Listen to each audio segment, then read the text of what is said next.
2 মাস আগে দালালের মাধ্যমে লিবিয়ায় যায় বগুড়ার গাবতলী উপজেলার মোহাম্মদ রুবেল। লিবিয়ায় যাওয়ার পর সেখানে জিম্মি করে রাখা হয় তাকে। চলে অমানবিক নির্যাতন। 2 পা কাপড় দিয়ে বাঁধার পর পায়ের নিচ দিয়ে বাঁধা হয় 2 হাতও। আওয়াজ যেন না হয় সেজন্য বাঁধা হয় মুখ। এরপর মারা হয় চড় থাপ্পড়। সেই দৃশ্য ভিডিও করে পরিবারের কাছে পাঠিয়ে চাওয়া হয় মুক্তিপণ। রুবেলের ওপর নির্যাতনের সময় শুধু গঙ্গানির আওয়াজ হচ্ছিল।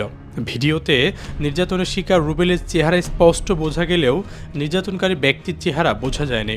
প্রতারক চক্র রুবেলের পরিবারের কাছে 10 লাখ টাকা মুক্তিপণ দাবি করে। মুক্তিপণের টাকা না পাঠানোর কারণে রুবেলের সঙ্গে যোগাযোগ করতে পারেনি তার পরিবার। জানা গেছে রুবেল তার জমি বিক্রি করে প্রায় 4 লাখ টাকা দিয়ে দালাল মিজানুর রহমানের মাধ্যমে গত জানুয়ারি মাসের দ্বিতীয় সপ্তাহে লিবিয়ায় পাড়ি জমান।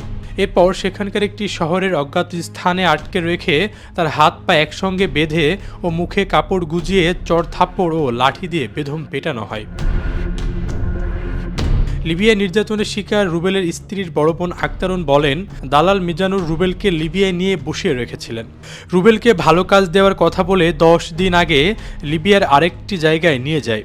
তারা সেখানে রুবেলকে আটকে রেখে নির্যাতন চালায়। তিনি জানান, অচেনা কণ্ঠের একজন বাংলাদেশি লিবিয়া থেকে কল করে রুবেলের মুক্তিপণের জন্য 10 লাখ টাকা দাবি করেছে। টাকা না দিলে রুবেলকে মেরে ফেলার হুমকিও দিয়েছে। ভিডিও পাঠানোর পর লিবিয়ায় থাকা দালাল মিজানুরের কাছে ফোন করেও তার সাথে যোগাযোগ করা সম্ভব হয়নি। আশরাফুল ইসলাম, প্রবাস খবর।